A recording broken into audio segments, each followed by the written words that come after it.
नमस्कार मु सुप्रिया खरा दिने विद्युत काट हेबो नाही बोली मुख्यमंत्री कहिथिले किंतु परवर्ती समय घन घन विद्युत काट जारी रही घोषित अघोषित विद्युत काट को नहीं समस्ते अस्तव्यस्त जितेबाला तापमात्रा बढ़ुची लोक अस्तव्यस्त अछंती सेही समय घंटा घंटा विद्युत काट होउची एवं ए परिस्थिति को नहीं अनेक गुड़िए स्वर ए भितर शुभिची ए संपर्क में आम अधिक आलोचना करबा विद्युत उपभोक्ता महासंघर सभापति तथा पूर्वतन अर्थमंत्री पंचानन कानुंगो को सह सर स्वागत करुछि आलोचना को आपण माने निकट रे एक बैठक करथिले सर्वदलीय बैठक जोथिरे किछि निष्पत्ति होईछि एवं से निष्पत्ति कोन हेछि आजिर स्थिति वर्तमान विद्युत काट संपर्क रे कोन रहिछि आमे बारंबार आम दाबी जनाऊछु बा देखुछु लोक माने से चारियाडे अस्तव्यस्त होउचंती ए जो खरा बढ़िवा संगे ताती बढ़िवा संगे विद्युत काट होउची सेतरे लोके सांघातिक भाव में अस्तव्यस्त होउचंती एवं सेही समय रे लोकंकर दुख बा लोकंकर जंत्रणा को अनुभव न करिबा एवं तांको प्रति गोटे तात्सल्य कला भली ए वर्ष कटिबो नाही ए वर्ष कटिले कठोर रु कठोर दंड विधान करा जिवो माने टाटा पाखरे चाकरी करथिबा आमे जेमति रॉबर्ट क्लाइव पाखरे सेतबळे राजा महाराजा माने जाइकरी आंठू भांगकरी छिडाला भलिया होउतले वर्तमान आम राज्यर राजा महाराजा माने ये समस्त जाइकरी टाटा पाखरे सेही प्रकार रॉबर्ट क्लाइव पाखरे जेमति भाबरे लोक छिडा होउतले सेतबळे छिडा होउतले एबे सेमति हाथ पतिकरी बसचंती एवं बारंबार जहाँ घोषणा करचंती ता कार्यकारी होबार नाही कारण टाटा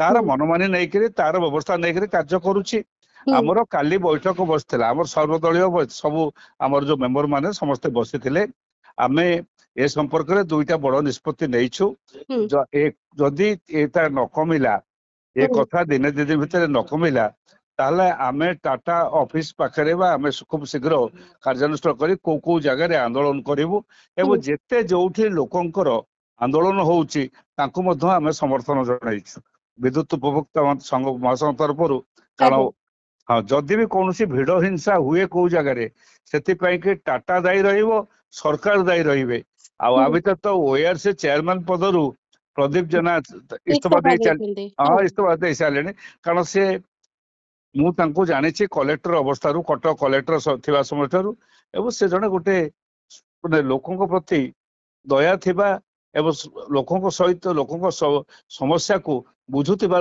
जने ऑफिसर से एवं से दृष्टि सी जेते थर से शक्ति मंत्री थिला बेले एवं ए वर्ष मध्य दर बढ़ा गला नाही किंतु दर आमे दाबी करथलु कमेबा पई ता कमा गला नाही एवं से बुधे चापरे थिले मु ता अनुमान करछु चापरे थिले एवं किंतु अनेक कथा से ए जो एनर्जी ऑडिट करी ये ऑडिट करिया पे अकाउंट ऑडिट करिया पे सीएजी द्वारा ये निष्पत्ति नहीं थिले एवं अनेक निष्पत्ति से लेकी जाइछथि जहा कि सरकार कार्यकारी करू नाहंती अच्छा आमे हां आमे दुखर सहित कहबाकू चाहूछु जे गुटे सरकार अछि लोकंक सरकार आमे लोकंक पई लोकंक द्वारा गाड़ी 22 खंड आम पछरे आगा पछरे जाए कहवा उचित नुहे ये मुख्यमंत्री गला बेले छाड़िकी जीवे आंको कहीं जड़े हेले रास्ता कर छिड़ा होकर चिन्हब ना ये जेते पोस्टर मारे भी ये जेते पोस्टर मारे जेते जहाँ कले आंको रास्ता कर कहीं चिन्हबे भी ना आंकर कौन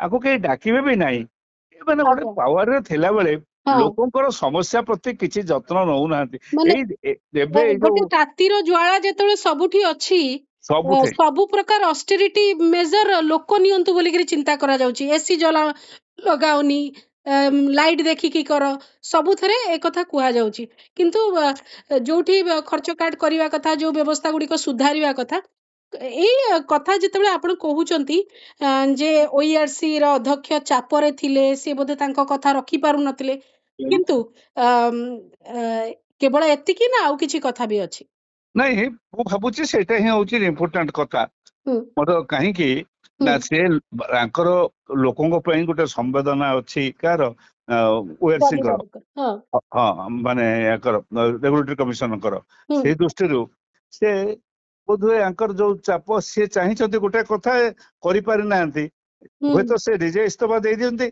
ବା ସରକାର ତାଙ୍କୁ ବାଧ୍ୟ କରିଛନ୍ତି ଇସ୍ତଫା ଦେବା ପାଇଁ, ଯୋଉଥିପାଇଁ ସେ କହୁଛନ୍ତି ମୁଁ ମୋର ବ୍ୟକ୍ତିଗତ କାରଣରୁ ଇସ୍ତଫା ଦେଲି ବୋଲିକିରି। ହୁଁ ଏଇ 13 ମାସ ଭିତରେ କାହିଁକି ଇସ୍ତଫା ଦଉଛନ୍ତି ବୋଲିକିରି ହଁ ଏବଂ ବାସ୍ ଏଇ ସବୁଥିରୁ ସମୟଟା ବି ବହୁତ ଗୁରୁତ୍ୱପୂର୍ଣ୍ଣ ଯେ ଏଭଳି ସମୟରେ ଯେତେବେଳେ ସରକାର ସମାଲୋଚିତ ହେଉଛନ୍ତି ବିଦ୍ୟୁତ ବ୍ୟବସ୍ଥାକୁ ନେଇ ସେଇ କିନ୍ତୁ ସମୟରେ ଯେତେବେଳେ ହଁ କିନ୍ତୁ ଲୋକଙ୍କ ଭିତରେ ହୁଁ ବର୍ତ୍ତମାନ ଗୋଟେ ଅତି ସାଂଘାତିକ ଭାବରେ ବିଦ୍ରୋହ ଭାବ ଆସିଛି। ହଁ ଯଦି ଏ ଭାବଟା ଆଉ ଟିକେ ଅଧିକ ଯାଏ ହୁଁ ତାହେଲେ ଅନେକ ଭିଡ ହିଂସା ଅନେକ ଜାଗାରେ ଘଟିବାର ଅଛି। ଅନେକ ଟାଟା ଅଫିସ ମାନଙ୍କରେ ଯୋଉମାନେ ଇଞ୍ଜିନିୟର ବସୁଛନ୍ତି, ହୁଁ ଯଦି ଓଡିଆ ଲୋକ ତା ଭିତରେ ଅଛନ୍ତି, ହୁଁ ସେଠି ଅନେକ ଭିଡ ହିଂସା ଘଟିବ। ଆଜ୍ଞା ମାନେ ହଁ ଜଙ୍ଗଲରେ ଯୋଉ କଥା ଘଟୁଥିଲା, ହଁ ଯୋଉମାନେ କହୁଥିଲେ ମାଓବାଦୀ ମାନେ କରିଦଉଛନ୍ତି ବୋଲି, ହଁ ସେଠି ମାଓବାଦୀ ମାନଙ୍କୁ ସେ ନିପାତ କଲେ। କିନ୍ତୁ ବର୍ତ୍ତମାନ ଏଇଟା ଗାଁରେ ସହରରେ ସବୁ ସର୍ବତ୍ର ଘଟିବ। ଗୋଟେ ଏଥିପାଇଁ ଅରାଜକତା ଆଡକୁ ଯାଉଛି ପରିସ୍ଥିତି ବୋଲିକିରି ଆପଣ ଗଲାଣି ଭାରି, ଅନେକ ଜାଗାରେ ଘଟଣା ଘଟିଗଲାଣି। ଆଜ୍ଞା କିନ୍ତୁ ଗୋଟେ ଆପଣ ମାନେ ଯେତେବେଳେ ବାରମ୍ବାର ଏ ସମ୍ପର୍କରେ କହୁଛନ୍ତି, ଆପଣ ମାନେ ଟାଟା କମ୍ପାନୀ କଥା କହୁଛନ୍ତି। କମ୍ପାନୀ କଥା କହିକିରି କୋଉଠି ନା କୋଉଠି ସରକାରଙ୍କୁ ଶକ୍ତି ମନ୍ତ୍ରାଳୟକୁ ଖସି ଯିବାର ଆପଣ ମାନେ ସୁଯୋଗ ଦଉନାହାନ୍ତି ତ? ନାଇଁ ନାଇଁ ନାଇଁ, ଆମେ ଦୁଇଟା ପାଠ, ହୁଁ ଗୋଟାଏ ହଉଛି ଆମେ ଦିଟା କଥା, କାରଣ ଓଇଆରସି ହଉଛନ୍ତି ରେଗୁଲେଟରୀ କମିଶନ। ହଁ ଏଣୁ ଟାଟାର ଦାୟିତ୍ୱ ଯାହା ଯାହା ରହିଛି, ସେ ଯୋଉ 2003 ଆକ୍ଟ ଅନୁସାରେ ହୁଁ ଆମେ ସେ ଅନୁସାରେ ଟାଟାକୁ ଦାୟୀ କରୁଛୁ। କୋଉଟା ନା ତମେ ଦର ବଢେଇ ପାରିବ ନାହିଁ। ହଁ ଯୋଉ ଦର ବଢଉଛନ୍ତି, ହଁ ତମେ ଇଏ କାଟ କରିପାରିବ ନାହିଁ, ବିଜୁଳି କାଟ କରିପାରିବ, ବିଜୁଳି କାଟ ତାଙ୍କ ଉପରେ ଅଛି। ହଁ ସେ ଯୋଉ ଆଇନ ଅନୁସାରେ ହୁଁ ସେକ୍ସନ 63, 63, 64 ବା 66 ସେ ହୁଁ ତାଙ୍କ ଉପରେ ନ୍ୟସ୍ତ ଅଛି। ହଁ କିନ୍ତୁ କିଏ ଆମେ ନ୍ୟସ୍ତ କରିଛି? ଆମେ ଆମର ସରକାର କିଏ ନ୍ୟସ୍ତ କରିଛି? ରାଜ୍ୟର ଆଇନ ଅନୁସାରେ ସରକାର ନ୍ୟସ୍ତ କରିଛନ୍ତି ଗୋଟେ କମ୍ପାନୀକୁ। ତ ନାଇଁ, କମ୍ପାନୀ ହଁ ତା ହାତକୁ ଟେକି ଦେଲେ ପରା କେନ୍ଦ୍ର ହୁଁ ସରକାର। ହୁଁ ହୁଁ କେନ୍ଦ୍ର ସରକାର ଯେତେବେଳେ 2003 ଆକ୍ଟ କଲେ, ଆଜ୍ଞା ସେଇଟା ତାଙ୍କ ହାତ ଟେକି ଦେଲେ। କିନ୍ତୁ ହୁଁ ରାଜ୍ୟ ସରକାରଙ୍କର ନିଶ୍ଚୟ ଦାୟିତ୍ୱ ଅଛି। ହୁଁ ସେ ଏଥିପାଇଁ ଉତ୍ତରଦାୟୀ। ହୁଁ ପ୍ରତି ବର୍ଷ 3 ଥର ସେ ରିଭ୍ୟୁ କରିଥାନ୍ତେ। ହଁ ଯୋଉ ରିଭ୍ୟୁ କରିଥାନ୍ତେ, ଯୋଉ ରିଭ୍ୟୁରେ ଖରା ଦିନରେ, ଶୀତ ଦିନରେ ଏବଂ ବର୍ଷା ଦିନ ପୂର୍ବରୁ ହୁଁ ଏ କଥାରେ କଣ କଣ କେତେ ପରିମାଣରେ ଆମର ଦରକାର, କେତେ ସପ୍ଲାଏ ଅଛି ଏବଂ କଣ କଣ କରିବାକୁ ପଡିବ। ଧର ଏଇ ବର୍ଷ ସେ ଦେଖିଲେ ଯେ ଆମର ଭୁବନେଶ୍ୱର ଜୋନଟାରେ କି ପୁରୀ ଜୋନ ବା ଟାଉନ ଜୋନରେ ଆମର ବଢିଯିବ, ଇଏ ବଢିବ, ଲୋଡ ବଢିଯିବ। ହୁଁ ତାହେଲେ ଆମେ ସେ ଲୋଡ ଫ୍ୟାକ୍ଟରକୁ ସଷ୍ଟେନ କଲା ଭଳିଆ ଆମେ ଆମର ଟ୍ରାନ୍ସଫର୍ମର, ଟ୍ରାନ୍ସମିଟର, ମିଟର ଏଗୁଡାକ ସବୁ କେମିତି ଅପଗ୍ରେଡ କରିବା, ସେ ହୁଁ କଥାଟା ନିଷ୍ପତ୍ତି ହେଇଥାନ୍ତା। ହୁଁ ତାହେଲେ ଆଜି ଏ ଘଟଣା ଘଟୁ ନଥାନ୍ତା। ନମ୍ବର 2 ହଉଛି ଯେ ସରକାର ଯେତେବେଳେ ଏଇ କଥା ଗୁଡିକ ସବୁ ଲକ୍ଷ୍ୟ କରିବେ, ସେ କେବେ ହେଲେ ମାନେ ବିଚାର କରିବେ ନାହିଁ ହୁଁ ଯେ ଆମେ ଏଇଟା କେବଳ ଟାଟାର ଦାୟିତ୍ୱ ବୋଲିକିରି। ଏ ଆଜ୍ଞା ଦାୟିତ୍ୱଟା ହଉଛି ଯେହେତୁ ଲୋକ ପ୍ରତିନିଧି ମୂଳକ ସରକାର ଶାସନ ହଉଛି ସରକାରଙ୍କର, ହୁଁ ସରକାରଙ୍କର ନିଜର ଦାୟିତ୍ୱ ଆ ଉପରେ ଅଛି ଏବଂ ସେ ଦାୟିତ୍ୱକୁ ନେଇକିରି ସେ କାର୍ଯ୍ୟ ସେ କରିବା ଉଚିତ। ଏଇ କଥାଟା କୁହାଯାଉଛି। କାହିଁକି? ଆଉ ଗୋଟେ କଥା ହଉଛି, ସରକାର ଏଥିପାଇଁ ମଧ୍ୟ ଇଡି ନଉଛନ୍ତି।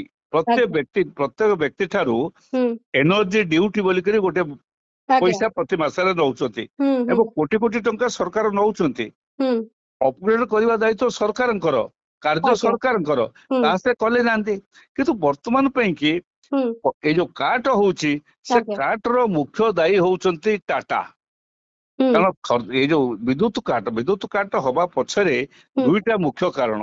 ଗୋଟେ କଥା ହଉଛି ବିଦ୍ୟୁତ ଶକ୍ତି ଯେତିକି ନବା ପାଇଁ ଚୁକ୍ତି କରିଥିଲା ଟାଟା, ହୁଁ ଯଦି ତାଠାରୁ ଅଧିକ ଶକ୍ତି ଡ୍ର ହେଇଯାଉଛି, ସେ ତାକୁ ମେକଅପ୍ କରିବା ପାଇଁ ବିଦ୍ୟୁତ କାଟ କରୁଛି।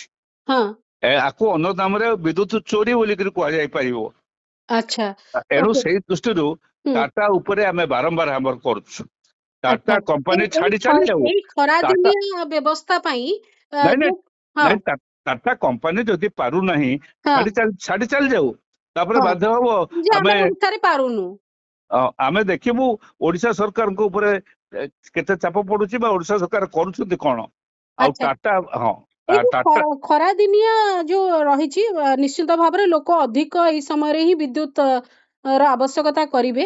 ସେଟା ଗୋଟେ ସ୍ୱାଭାବିକ କଥା, ଯୋଉ ଖରା ଗରମ ଉତ୍ତାପ ବଢୁଛି ଏବଂ ସେଇ ଅନୁସାରେ ଲୋକଙ୍କ ପାଖରେ ବିଭିନ୍ନ ପ୍ରକାର ସାମଗ୍ରୀ ଅତ୍ୟାବଶ୍ୟକ ସାମଗ୍ରୀ ହିସାବରେ ହେଇଗଲାଣି, ଫ୍ୟାନଟେ, ଫ୍ରିଜଟେ, ଏସିଟେ, ଏଇଭଳିଆ ପରିସ୍ଥିତି ମଧ୍ୟ ରହୁଛି। ଏଇ ସମୟରେ ଯୋଉ କମ୍ପାନୀ ମାନଙ୍କୁ କୁହାଯାଇଥିଲା ଯେ ସେମାନେ ସପୋର୍ଟ କରିବେ ବୋଲି ସେ ସବୁ ଗୁଡିକ କାହିଁ ସେମାନେ ଯୋଉ ତାଙ୍କ ଭାଗର ଜିନିଷଟା ଏପଟେ ଉପଭୋକ୍ତାଙ୍କ ଆଡକୁ ଦେବେ ସେ ଦୃଷ୍ଟିରୁ କଣ ଦେଖୁଛନ୍ତି ଆପଣ ସ୍ଥିତି? ନାଇଁ ଶୁଣ, ସେଇଟା ହଉଛି ଆହୁରି ଏକ ମାରାତ୍ମକ କଥା। ଆମର ଦୁଇ ପ୍ରକାର ଚୁକ୍ତି ହୁଏ।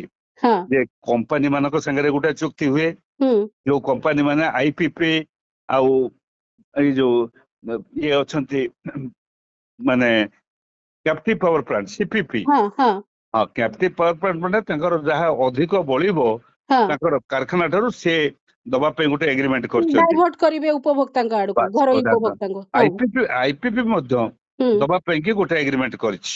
ଆଜ୍ଞା ଯୋଉ ଇଣ୍ଡିପେଣ୍ଡେଣ୍ଟ ପାୱାର ପ୍ଲାଣ୍ଟ ହଁ କରିଛି, ସେମାନେ ସେଥିରେ ଖିଲାପ କରୁଛନ୍ତି। ଆକୁ ଦେଖିବାର କଥା ହଉଛି ଓଇଆରସି ର ଏବଂ ସରକାରଙ୍କର। ହଁ ଓଇଆରସି ଦେଖିବ, କାରଣ ସରକାର ମଧ୍ୟ ରିଭ୍ୟୁ କଲା ବେଳେ ଓଇଆରସି କୁ ସେ ଯାହା ଯାହା ରିପୋର୍ଟ କରୁଛି ହୁଁ ତାକୁ ଦେଖିଥାନ୍ତେ। ଏବଂ ସେ କୋଉ କୋଉ ମାନେ ଖିଲାପ କରୁଛନ୍ତି ଆମେ ତାହା ଜାଣି ସାରିଲୁଣି, ଆମେ ପଦାରେ ଜାଣି ସାରିଲୁଣି। ହୁଁ ସରକାର କଣ ଜାଣିନାହାନ୍ତି? ହଁ ପଇସା ଖାଉଥିବେ ମାନେ କହିବା ଉଚିତ ନୁହେଁ। ହୁଁ ଏ ସରକାରର ମାନେ ସ୍ୱଚ୍ଛ ସାଧୁ ସନ୍ଥ ହିମାଳୟରେ ତପସ୍ୟା କରି ଆସିଥିବା ମୋଦି ଆଉ ଶାହା, ହୁଁ ହୁଁ ସେଇମାନେ ହଉଛନ୍ତି ସରକାରର ମୁଖ୍ୟ। ଆଉ ଏଠି ତ ତାଙ୍କରି ଚେଲା ଚାମୁଣ୍ଡା ମାନେ ରହୁଛନ୍ତି। ମୁଁ ସ୍ପଷ୍ଟ ଭାବରେ କହି ରଖେ, ହୁଁ ଏମାନେ ସମସ୍ତେ ମାନେ ବଡ ଧରଣର ରତ୍ନାକର ଡାକୁ ବି ନୁହନ୍ତି। ଏମାନେ କେବଳ ଲୋକଙ୍କୁ ଲୁଟ କରିବା, ଡକାୟତି କରିବା। ଏବଂ ଆଜି ଦୁର୍ଦ୍ଦିନରେ ପଡିଲେଣି ଲୋକେ। ପେଟ୍ରୋଲ ଦର, ଡିଜେଲ ଦର ଆହୁରି ବଢିବ, ହଁ ଆହୁରି ତେଲ ଦର, ଡାଲି ଦର ଆହୁରି ବଢିବ, ହୁଁ ଲୋକଙ୍କର ଅବସ୍ଥା ଆହୁରି ମାନେ ଖରାପ ହବ। ଲୋକଙ୍କର ତଥା ମାନେ ସଂସାର ଚଳେଇବାଟା ତାଙ୍କ ପାଇଁ ଦିନକୁ ଦିନ ମହଙ୍ଗା ହେଇ ଚାଲିଛି ବିଭିନ୍ନ ପ୍ରକାରେ। ବହୁତ ବହୁତ ଖରାପ ଅବସ୍ଥାକୁ ଗଲାଣି। ଏବଂ ଲୋକେ ବିଦ୍ରୋହ କରିବେ, ଏବଂ ଯୁବକ ମାନେ ଯେତେବେଳେ ବିଦ୍ରୋହ କରିବେ, ଏବେ ନେପାଳ ପରି ପରିସ୍ଥିତି ଏଠି ସୃଷ୍ଟି ହେଇପାରେ। ଆଚ୍ଛା ସମାନ ଆଶଙ୍କା ଅନେକ ଏ ଭିତରେ କଲେଣି। କିନ୍ତୁ ଗୋଟେ କଥା ହଉଛି ମୁଁ ଆପଣଙ୍କୁ ଜାଣିବାକୁ ଚାହୁଁଛି ଯଦି ଓଇଆରସି ଯୋଉ ଉଦ୍ଦେଶ୍ୟରେ ଆରମ୍ଭ ହେଇଥିଲା ଯଦି ସେ ଉଦ୍ଦେଶ୍ୟ ସାଧନ ଓଇଆରସି ଦ୍ୱାରା ନ ହେଇ ପାରୁଛି କେତେ ବର୍ଷ ପର୍ଯ୍ୟନ୍ତ ଆମେ ଓଇଆରସି କୁ ଏମିତି ଗ୍ଲୋରିଫାଏ କରିବୁ ତାକୁ ଓଭର ରେଟ୍ ଦେଇ ଦେଇକିରି ରଖିଥିବୁ ଯେ ଆମର ଗୋଟେ ବ୍ୟବସ୍ଥାଟେ ଅଛି ବୋଲିକିରି ସେ ବ୍ୟବସ୍ଥାର ଆବଶ୍ୟକତା ଆଉ କଣ ଅଛି? ମୋର କାହିଁକି ସେଠି ଲୋକ ସେଠି ରହିବେ କାହିଁକି ସେଠି କିଛି ନିଯୁକ୍ତି ହବ ସିଏ ବି ତ ଆମର ଯୋଉ ଟ୍ୟାକ୍ସ ପେୟରଙ୍କର ପଇସାରୁ ତାଙ୍କୁ ଦରମା ଦିଆଯିବ ସେ ବ୍ୟବସ୍ଥାଟି ରହିବ କାହିଁକି ଯଦି ସେ ସଂସ୍କାର କରିପାରୁନାହାନ୍ତି? ଏକଦମ ଠିକ କଥା। କିନ୍ତୁ କଣ ହେଇଛି, ହୁଁ ଓଇଆରସି ଆରମ୍ଭ କଲୁ ଆମେ ମାନେ ଓଡିଶା। ଆଜ୍ଞା ଓଡିଶା ପ୍ରଥମେ ସଂସ୍କାର ନାମରେ ହୁଁ ଆମେ ଆରମ୍ଭ କଲୁ। ହଁ କିନ୍ତୁ 2003 ପରେ ହଁ ଏହା କେନ୍ଦ୍ରୀୟ ଆଇନରେ ପରିଣତ ହେଇଗଲା। ହୁଁ ବର୍ତ୍ତମାନ ଭାରତ ସରକାର ସର୍ବତ୍ର ହୁଁ ଏଇ ଆଇନ ବଳରେ ତାଙ୍କର ରେଗୁଲେଟ କରୁଛନ୍ତି ବିଦ୍ୟୁତ ଶକ୍ତିକୁ। ହୁଁ ଏଣୁ ଓଡିଶା ହାତରୁ, ଆମ ହାତରୁ ଏଟା ଖସି ଯାଇଛି। ହୁଁ ଏଇଟା ଆନ୍ଦୋଳନ ହବାକୁ ହେଲେ ସର୍ବଭାରତୀୟ ସ୍ତରରେ ଆନ୍ଦୋଳନ ହବା ଦରକାର। ହୁଁ କିନ୍ତୁ ଓଡିଶାରେ ଗୋଟିଏ ବାଟ ଆମ ପାଇଁ ଅଛି। ହୁଁ ପ୍ରତି ଜାଗାରେ ଯୋଉଠି ଲାଇନ କଟୁଛି ଆଜ୍ଞା ସେଠି ଏକତ୍ରିତ ହେଇକିରି ହୁଁ ସେ ମାନେ ଅଫିସକୁ ବନ୍ଦ କରିବା ହୁଁ ଏବଂ ତାକୁ ଭିଡ ହିଂସା କହିଯାଇପାରେ। ସେ ଯେମିତି ଏବେ ଗୋଟେ ଜାଗାରେ କରିଥିଲେ, ଅଫିସରୁ ଲୋକମାନଙ୍କୁ ବାହାର କରିଦେଇକି ଆପଣ ତାଲା ଆପଣ ପକେଇଦେଲେ। ବାରମ୍ବାର ଭିଡ ହିଂସାର ନାଁ ନଉଛନ୍ତି ଆପଣ କୌଣସି ପ୍ରକାର ଆଶଙ୍କା ଆପଣଙ୍କ ମନକୁ ଘାରୁନି ଯେ ଆପଣ ଭିଡ ହିଂସା କହୁଛନ୍ତି କାଲି ସକାଳକୁ ଯଦି ଭିଡ ହିଂସା ହଉଛି ତାହେଲେ ଆପଣଙ୍କ ପର୍ଯ୍ୟନ୍ତ କଥା ଆସିପାରେ ଯେ ଆପଣ ମାନେ ଉସ୍କେଇଲେ ହଁ ହଁ ହଁ, ସେଟା ଆସିବ ପରା। ମୁଁ ସେୟା କହୁଛି, ଭିଡ ଆଜି ସେଇଥିପାଇଁ ଆଗତରା ଆମେ କହିଦଉଛୁ। ହୁଁ ଏଇ ଯୋଉ ଭିଡ ହିଂସାକୁ ଯିଏ ନିମନ୍ତ୍ରଣ କରୁଛି ସେ ହଉଛି ଟାଟା କମ୍ପାନୀ ଏବଂ ସେ ହଉଛନ୍ତି ସରକାର। ଏଥିପାଇଁ କି ଭିଡ ହିଂସା ନିମନ୍ତ୍ରଣ କରୁଛନ୍ତି, କେହି ଶୁଣୁନାହାନ୍ତି। ମୋର ଲାଇନ କଟିଲା, ମୁଁ ଟେଲିଫୋନ କଲା ବେଳକୁ କେହି ଶୁଣିବାକୁ ନାହାନ୍ତି। ହଁ ଆଚ୍ଛା, ତ ଶୁଣୁନାହାନ୍ତି, ଆମ ସାଇ ବାଲା ଉଠିକି ଯିବେ ନା ନାଇଁ ସେଠିକି? ଆରେ ତ ହୁଁ ସାଇ ବାଲା ଯେତେବେଳେ 20 କି 25 ଲୋକ ଯିବେ, ହଁ କିଏ କୋଉ ପ୍ରକାରର ଲୋକ ଥିବ, କଣ କଣ ଘଟଣା ଘଟିବ କହିହବ ନାଇଁ। ଆଚ୍ଛା ଏଣୁ ଏଥିପାଇଁ କି ତ ସରକାର ଦାୟୀ ପରିସ୍ଥିତି ରହିବେ ସେଇଟା ଆଗତରା। ହେଲାଣି। ଆଉ ମାନେ ଯଦି ସହରାଞ୍ଚଳରେ ଏଇ ଅବସ୍ଥା ତାହେଲେ ଗ୍ରାମାଞ୍ଚଳର ସ୍ଥିତି ଆହୁରି ମୁଁ ଦୁର୍ବିସହ ଏବେ ଥିବ। ଗ୍ରାମାଞ୍ଚଳର ଆଠାରୁ ବହୁତ ଖରାପ ଅବସ୍ଥା। ମୁଁ ଆ ହୁଁ ଭିତରେ ଯାଇଥିଲି, ଅଡସପୁର ଯାଇଥିଲି। ଆଜ୍ଞା ହଁ, ଅଡସପୁରରେ ମାନେ ଆମେ ବସିଛୁ, ଜଣେ chief engineer retired chief engineer, ମୁଁ 2 ଜଣ ଅଫିସରେ ବସିଛୁ। ହୁଁ ହଠାତ୍ ଲାଇନ ଗଲା। ମୁଁ କହିଲି ଲାଇନ କଣ ଚାଲିଗଲା, କେତେବେଳେ ଆସିବ? ହୁଁ ନା କହିହବନି ଆଜ୍ଞା, ଅଧଘଣ୍ଟାଏ କି ଘଣ୍ଟାଏ ପରେ ଆସୁଛି। ହଁ ବାଲିପାଟଣାରେ ଆଇଲା ବେଳକୁ ମଧ୍ୟ ସେଇ କଥା ଶୁଣିଲୁ। ତେଣୁ ଆଚ୍ଛା ଗ୍ରାମାଞ୍ଚଳରେ ବହୁତ ଖରାପ ଅବସ୍ଥା, ହୁଁ ଆହୁରି ଖରାପ ଅବସ୍ଥା। ଆଚ୍ଛା ଇଏ ତ ଆପଣ ଯୋଉ ଦୁଇଟି ଅଞ୍ଚଳ କଥା କହିଲେ ଇଏ ଗୋଟେ ପ୍ରକାର ଆମର ଟ୍ୱିନ୍ ସିଟିର ଆଉଟସ୍କଟ୍ କଥା ଆପଣ କହୁଛନ୍ତି। ଆଉ ବେ- ଯେତେବେଳେ ଭିତରକୁ ଓଡିଶାର ଯୋଉଗୁଡିକ ପୁରା ଉପାନ୍ତ ଅଞ୍ଚଳ ବୋଲିକିରି କୁହାଯାଏ ସେ ଅଞ୍ଚଳର ସ୍ଥିତି ତ ନ କହିଲେ ଭଲ। ବହୁତ ଖରାପ। ମାଲକାନଗିରି ଠାରୁ ଆରମ୍ଭ କରି ଆମେ ଖବର ଯାହା ମାନେ ବର୍ତ୍ତମାନ ସୁଦ୍ଧା ଆସୁଛି ଏବଂ ଟେଲିଫୋନ ବି ଆସୁଛି ଆଉ ହୁଁ ମିଡିଆ ମାନଙ୍କରେ ଆମେ ଦେଖୁଛୁ, ହୁଁ ବହୁତ ଖରାପ ଅବସ୍ଥା। ଦୂର ଦୂରାନ୍ତରେ ଅବସ୍ଥା ବହୁତ ଖରାପ। ମାନେ ବିଦ୍ୟୁତ ବଳକା ରାଜ୍ୟ ବୋଲି କୁହାଯିବ, କିନ୍ତୁ ଖରା ଦିନେ ଏଇ ସ୍ଥିତିକୁ ଆମେ ବର୍ଷ ବର୍ଷ ଧରି ସାମ୍ନା କରୁଥିଲୁ। ଏବଂ ମୁଁ ନାଇଁ ମୁଁ ମୋ ଭିତରେ ଅଭିଜ୍ଞତା ଭିତରେ କହୁଛି ଯେ ମୁଁ ଯେତିକି ଦିନ ହେଲାଣି ବିଦ୍ୟୁତ କାଟ ଦେଖୁଛି ଏ ପରିସ୍ଥିତି ଆହୁରି। ସେତେବେଳେ କମ ସେ କମ ଆମେ ଦେଖୁଥିଲୁ ଘଣ୍ଟେ କି 2 ଘଣ୍ଟା କଟିବା କଥା କୁହାଯାଉଥିଲା, ସେତିକି କଟୁଥିଲା। ସେଥିପାଇଁ ଆମେ ମାନସିକ ଭାବରେ ପ୍ରସ୍ତୁତ ରହୁଥିଲୁ ତା ପୂର୍ବରୁ ଯେ ଏବେ 2 ଘଣ୍ଟା କଟିବ। କିନ୍ତୁ ଏବେ ବିନା କୌଣସି ନୋଟିସ ରେ ଯୋଉ କଟିବାଟା ମାନେ ପୁରା ସ୍ୱାଭାବିକ ଭିତରକୁ ହେଇଯାଇଛି। ଦୁଃଖଦାୟକ ଘଟଣା। ଆମର ହୁଁ ଏପ୍ରିଲ ମାସରେ ଆମ ପାଖରେ ଖବର ଅଛି, ଏପ୍ରିଲ ମାସରେ ଆଜ୍ଞା ସମୁଦାୟ 31 ଘଣ୍ଟା କଟିଛି ମାସକ ଭିତରେ। ହୁଁ ଆଉ ଏ ମାସରେ 41 ଘଣ୍ଟା କଟିଛି ଆମର 22 ତାରିଖ ସୁଦ୍ଧା। ଆଚ୍ଛା ମାନେ ପୁରା ଭୁବନେଶ୍ୱର କଥା କହୁଛନ୍ତି ଆପଣ? ହବ ଏ ଅବସ୍ଥା ଆହୁରି ଖରାପ ହବ। ଆସନ୍ତା ବର୍ଷ ତାପ ଆହୁରି ବଢିବ, କାରଣ ଏ ଯୋଉ କ୍ଲାଇମେଟ ଚେଞ୍ଜ ହେଇଛି ହୁଁ ସେଥିରେ ଆସନ୍ତା ବର୍ଷ ଆହୁରି ଖରାପ ଅବସ୍ଥା ଆସିବ। ସେତେବେଳେ ସେ କହୁଛନ୍ତି ଲୋକେ କାହିଁକି ଏସି ଲଗାଉଛନ୍ତି। ଏସି ଆଚ୍ଛା ହଁ ତମେ ସ୍ମାର୍ଟ ସିଟି କରିଛ, ତମେ ହୁଁ ମନ୍ତ୍ରୀ ମାନେ କାହିଁକି ଏସି ଘରେ ରହିଛ? ବନ୍ଦ ହଁ କରିଦଉନ ଏସି। ଆଜ୍ଞା ଗାଡି ନିଜେ ଏସି ଯୋଉଟା କରିପାରିବନି ଅନ୍ୟମାନଙ୍କୁ କହିବେ। ବାସ୍ ଯୋଉଥିପାଇଁ ଅନ୍ୟ ଲୋକ ସମାଲୋଚନା କରୁଛନ୍ତି ଯେ ଆପଣଙ୍କର ମାନେ ରାଜା ରାଜୁଡା ଶାସନ ଷ୍ଟାଇଲରେ ଆପଣ ଅଛନ୍ତି, ଆପଣ ପ୍ରଜାଙ୍କ ପାଇଁ ଅଲଗା ନିୟମ, ରାଜାଙ୍କ ପାଇଁ ଅଲଗା ନିୟମ। ବିଲକୁଲ ଏକ୍ଜାକ୍ଟଲି ସେଇ ଅବସ୍ଥା ବର୍ତ୍ତମାନ ସୃଷ୍ଟି ହେଇଛି ଏବଂ ଆଜ୍ଞା ସମସ୍ତେ ରାଜତନ୍ତ୍ରର ସ୍ୱର ଶୁଭୁଛି। ହଁ ଆଜ୍ଞା ଏବେ ଯୋଉ ଆପଣ ମାନେ ଜୁନରେ ଆନ୍ଦୋଳନ କରିବା କଥା କହୁଛନ୍ତି, ତା ସହିତ ଆପଣ 300 ୟୁନିଟ କଥା ପୁଣି ମନେ ପକେଇ ଦେଇଛନ୍ତି। ସେ ପୁରା ଆପଣଙ୍କୁ ବୁଝେଇ ଦେଲେ ଯେ ଆମେ 300 ୟୁନିଟ କଥା କହିନଥିଲୁ, ଆମେ ସୋଲାର ର କଥା କହୁଥିଲୁ। ପୁଣି ଆପଣ 300 ୟୁନିଟ କଥା କହିଲେ ସେ କଣ ତାକୁ ଗ୍ରହଣ କରିବେ ଯେ ଆପଣ ମାନେ ଆନ୍ଦୋଳନ ମାଧ୍ୟମରେ ଏ ପ୍ରସଙ୍ଗ ନାଇଁ ଉଠାଉଛନ୍ତି? ଏଇ 300 ୟୁନିଟ କି ନେଇକିରି ହଁ ଆମେ ତ ଆନ୍ଦୋଳନ କରିବୁ। ହୁଁ ଆମେ ସବୁ ରାଜନୈତିକ ଦଳ ମାନଙ୍କୁ ଯୋଉମାନେ ବିରୋଧୀ ଦଳରେ ଅଛନ୍ତି ହୁଁ ଏଇ ଗୋଟିଏ ଇସ୍ୟୁକୁ ନେଇକିରି ସାରା ଓଡିଶାରେ ଆନ୍ଦୋଳନ କରିବା ପାଇଁ ଆମେ ସମସ୍ତଙ୍କୁ ନିବେଦନ କରିବୁ। ଏବଂ ଯଦି ପ୍ରକୃତରେ ଲୋକେ ଏକଥା ଚାହୁଁଥାନ୍ତି ହୁଁ ତାହେଲେ ଆନ୍ଦୋଳନ ତୀବ୍ରତର ହବ।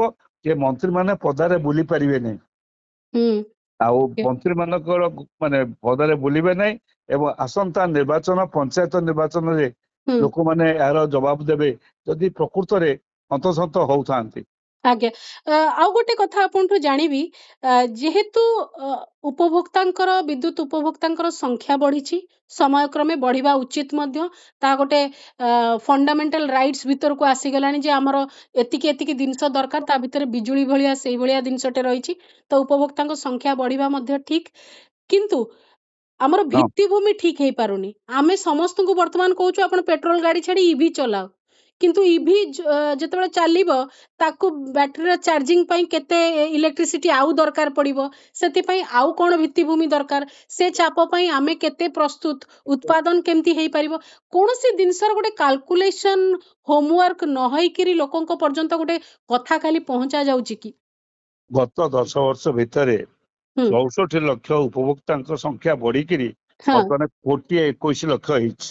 ହଁ ଆଚ୍ଛା 1,21,00,000 ଉପଭୋକ୍ତା ହେଲା ବେଳେ ତମେ ସେଇ ଅନୁସାରେ ସିଷ୍ଟମ ଇମ୍ପ୍ରୁଭମେଣ୍ଟ କରିଥାନ୍ତ। ହୁଁ ସିଷ୍ଟମ କାରଣ ଆମେ ସପ୍ଲାଏ କରୁଛୁ ମାନେ ବିଭିନ୍ନ ବାବଦରେ ଲୋକମାନଙ୍କୁ ଆମର ଏକ୍ସଟେନସନ ହଉଛି। ସେତେବେଳେ ଆମେ ପା ଗୋଟେ କଥା ଦେଖୁଛୁ, ହଁ କେବୁଲ ପଡିଲାଣି ଭୁବନେଶ୍ୱରରେ ହଁ ବହୁତ ଦିନ ହେଲାଣି, ମାଟି ଖୋଳା ହେଇକି ତଳେ ପୋତା ଆଜ୍ଞା ହେଇଛି। ଆଜ୍ଞା ଏପର୍ଯ୍ୟନ୍ତ କେବୁଲକୁ ୟୁଜ କରାଗଲା ନାହିଁ। ହୁଁ କେବଳ ମାଟି ତଳ କେବୁଲକୁ ହୁଁ ଆମେ ଲାଇନ କନେକ୍ସନ ଏପର୍ଯ୍ୟନ୍ତ କରିଲାము, ଅନେକ ଜାଗାରେ ହେଇପାରିଲା ନାହିଁ। ହୁଁ ମୁଁ ବୁଝିପାରୁନାହିଁ, କୋଟି କୋଟି ଟଙ୍କା ଖର୍ଚ୍ଚ କଲୁ ଅଥଚ ତା ବ୍ୟବହାର କରୁନାହୁଁ। ଆଜ୍ଞା ଏଇତ ବ୍ୟବସ୍ଥା ଆଉ କଣ। ଆଚ୍ଛା ଏ ଭିତରେ ଯେବେଠୁ ଆପଣ ବିଦ୍ୟୁତ ଉପଭୋକ୍ତା ମହାସଂଘର ପରିକଳ୍ପନା କଲେଣି ଆଉ ତାର ଦାୟିତ୍ୱରେ ଅଛନ୍ତି, ସମସ୍ତଙ୍କୁ ନେଇକିରି ବସୁଛନ୍ତି, ବୈଠକ କରୁଛନ୍ତି, କୋଉ ପ୍ରକାର ଗୋଟେ ପ୍ରେସର ଗ୍ରୁପ ହିସାବରେ ଏଇ ଉପଭୋକ୍ତା ସଂଘ ଏପର୍ଯ୍ୟନ୍ତ କାମ କରିପାରିଛି, ଆଗକୁ କଣ କରିପାରିବେ ବୋଲିକିରି ଆପଣଙ୍କର ଆଶା ଅଛି? ପ୍ରଥମ ଆମେ କଥା ଆପଣଙ୍କ ଭିତରେ କି ସମ୍ଭାବନାକୁ ଦେଖୁଛୁ ନାଇଁ ଦେଖିବାକୁ? କହିସାରେ ଆଜ୍ଞା। ଗତ 12 ବର୍ଷ ଭିତରେ ହୁଁ 10 ଥର ହୁଁ ଆମର ଆନ୍ଦୋଳନ ଫଳରେ ଇଲେକ୍ଟ୍ରିକ ଦର ବଢିବା ହେଇନାହିଁ। ଏ ବର୍ଷ ପର୍ଯ୍ୟନ୍ତ ଦର ବଢି ନାହିଁ। ହୁଁ ମୋ କଥା ବୁଝି ହଉଛି? ଆଜ୍ଞା। ହଁ, ଆମେ ଯୋଡ଼ିଏ ବର୍ଷ କରିନଥିଲୁ ଆନ୍ଦୋଳନ, ହୁଁ ସେଇ ବର୍ଷ ଦର ବଢିଗଲା ମଝିରେ। ଆଚ୍ଛା। ଏଣୁ ଏଣୁ ଆମର ଆନ୍ଦୋଳନ ଫଳରେ ଯଦି ଆହୁରି ସଚେତନ ହେବେ ଲୋକମାନେ, ହୁଁ ଆନ୍ଦୋଳନ ଫଳରେ ଦର କମିବ।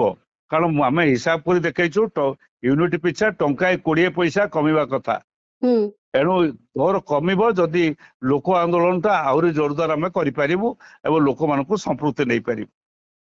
ଆଚ୍ଛା। ଓକେ।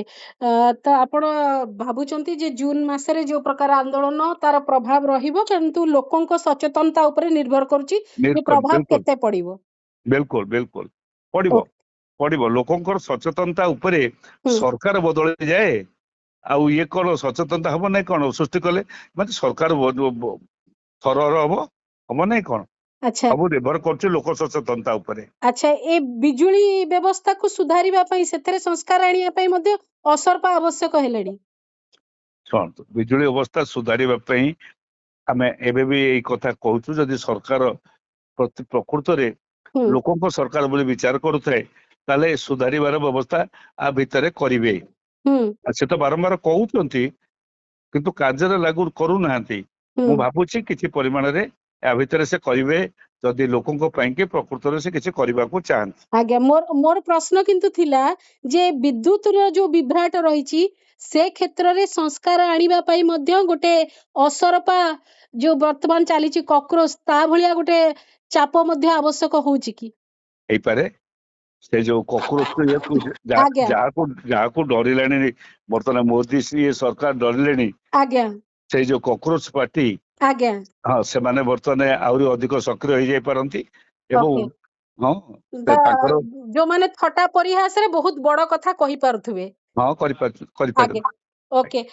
ବହୁତ ବହୁତ ଧନ୍ୟବାଦ ଏତିକ ସମୟ ଦେଇଛନ୍ତି ପଞ୍ଚାନନ ବାବୁ, ଏବଂ ବିଦ୍ୟୁତ ଉପଭୋକ୍ତା ମହାସଂଘର ଭୂମିକା ଏବଂ କଣ ଚାଲିଛି ବର୍ତ୍ତମାନ ବ୍ୟବସ୍ଥାରେ, କୋଉ ତ୍ରୁଟି ବିଚ୍ୟୁତି ରହିଛି ଏବଂ କାହାର ଉତ୍ତରଦାୟିତ୍ୱକୁ କିଏ କେମିତି ପାଳନ କରୁନାହାନ୍ତି, ସେ ସମ୍ପର୍କରେ ଆପଣଙ୍କର ମତ ଦେଇଛନ୍ତି। ଏହି ସ୍ୱତନ୍ତ୍ର ଆଲୋଚନାକୁ ମୁଁ ଏଇଠି ରଖୁଛି। ନମସ୍କାର।